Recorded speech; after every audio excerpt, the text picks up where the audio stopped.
Hey guys, I thought I would take you along on a 3-card journey with me that I have been diving into, okay, in the Thoth Tarot. And that is of Dionysus.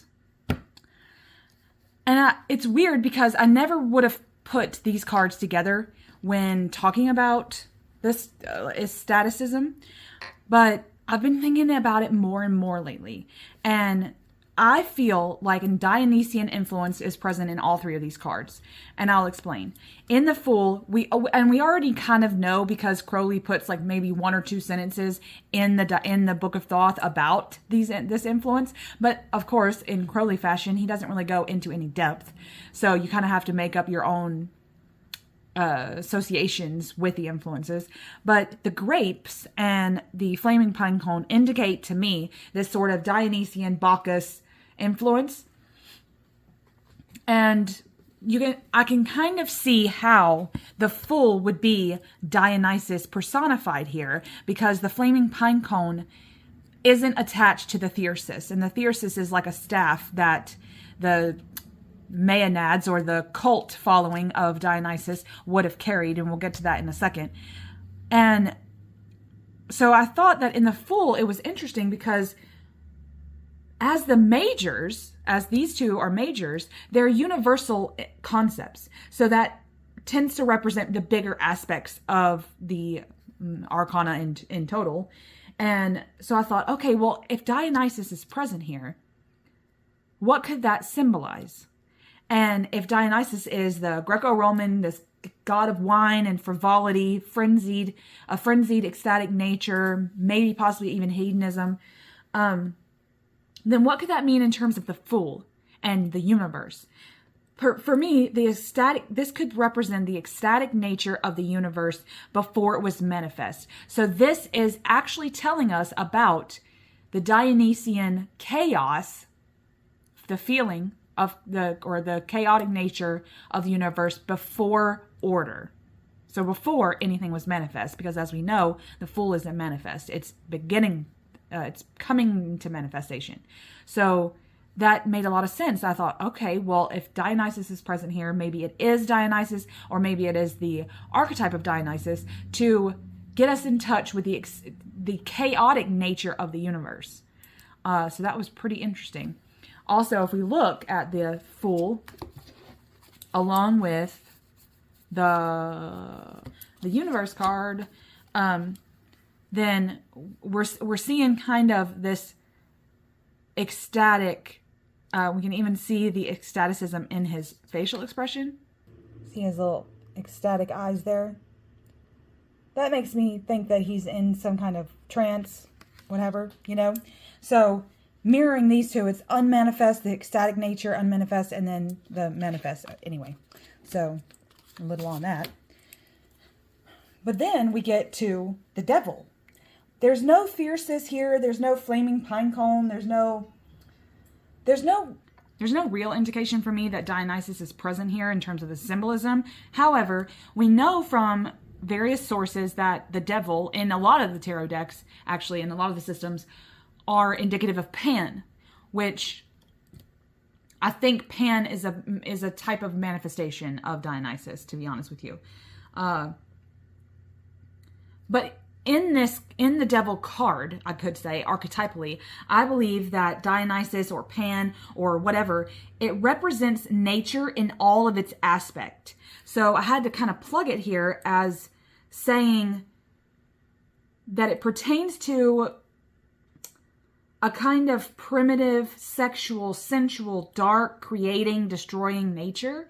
And I think that is very Dionysian. So I think he's kind of lurks here, in the nature, the primitive nature form, and pertaining to attachment, pleasurable stimuli, even as a form. We could even go as far as to say that maybe possibly the pleasure that you take from the devil is pleasurable stimuli that comes in the form of escapism. Like you're using this hedonism to escape something, and you have to, recognize use versus abuse. I think that that's what this card is. And that's very Dionysian. And then we see the Queen of Wands. Again, totally like way off the wall here, but I'm seeing a thyrsus here. Now, like I said before, a thyrsus is a staff with a pine cone. Now, typically back in the ancient times, it would have been a fennel, which I have right here. I brought one out for you guys.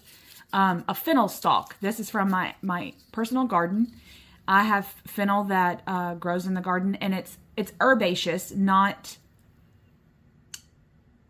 a vegetable. So usually it can come in two different ways. You can get a root vegetable, which means it's kind of like grows like a potato, and you get the root ball underneath, or you get the herbaceous, which means you can eat the seeds. And largely fennel seeds are what you put in certain seasonings and on pizza. You find them on pizza too, in a lot of places. So I have the herbaceous one, and they grow like 7 feet tall if you let them. I tend to cut mine down and like I cut mine down and back, but at the end of the season, they leave their stalks like this, and they just kind of dry there on the plant. And then it's a perennial, so the next spring it'll grow, and these will just kind of sit there unless you cut them off. So this is a dried out fennel stalk. And this is, again, they grow pretty tall if you let them. So if they dried that way, you could potentially get a good sized staff out of it, even probably for ancient times. So I've got a small one here. Let's see. This particular one is probably 1.5 feet long. And the staffs themselves would have had a pine cone attached to the top, and then vines, ivy vines, specifically ivy vines attached to the neck of the staff, and they're called thyrsus. Now, they were carried around by the maenads. Now, the maenads were the following, usually female followers of Dionysus. They had this kind of women gone wild, naughty, frivolous nature. Okay, they got in touch with their wild self, and there was a lot of dancing and drinking, intoxication, things like that. But the maenads were also warriors. I think that in terms of the cult, they were also proponents of violence when someone like were to tell them, or if they got some kind of notion as to somebody against their cult or something like that, or somebody was enacting injustice, then they would be violent towards them. So Crowley wrote, ecstasy about this card, ecstasy of one whose mind is well indrawn to the mystery born beneath her bosom. I liked that because it says the word ecstasy, and I think, okay, she's initiative, she's ambitious, she's generous, right? But then she's got this anger, this rage. And I think that when talking about female rage, that's a very maenatic, if that's a word, maenatic influence to me as well. She could very well be a raving one, which is what maenad means. It's etymologically. Maybe this is feminine rage, but it's personification. They dance, they drink. They're releasing of their inhibitions, but they also hold lots of, like I said, lots of justice. So maybe when we pull this card, we can think about that and think of ways in which we are currently coping. I think of Maenad's influence, and then looking at these other two cards, like these two cards together, then this one's separate. Like if I were to pull the Queen of Wands from now on, I'm going to think of it being a Maenad, and then I'm going to think about how am I coping with whatever my problem is. What is my coping mechanism right now? Is it benefiting me? And if it's not, maybe I need to change up the coping mechanism. Or on the flip side of that coin, is a problem that I'm trying to tackle something that needs my feminine rage behind it? Maybe it needs my justice behind it. Maybe it needs my sacred form of justice. And what does that look like? Because when we add these two cards up in terms of the Dionysian influence, I think, okay, well, the devil is not coping. It is attachments or pleasurable stimuli.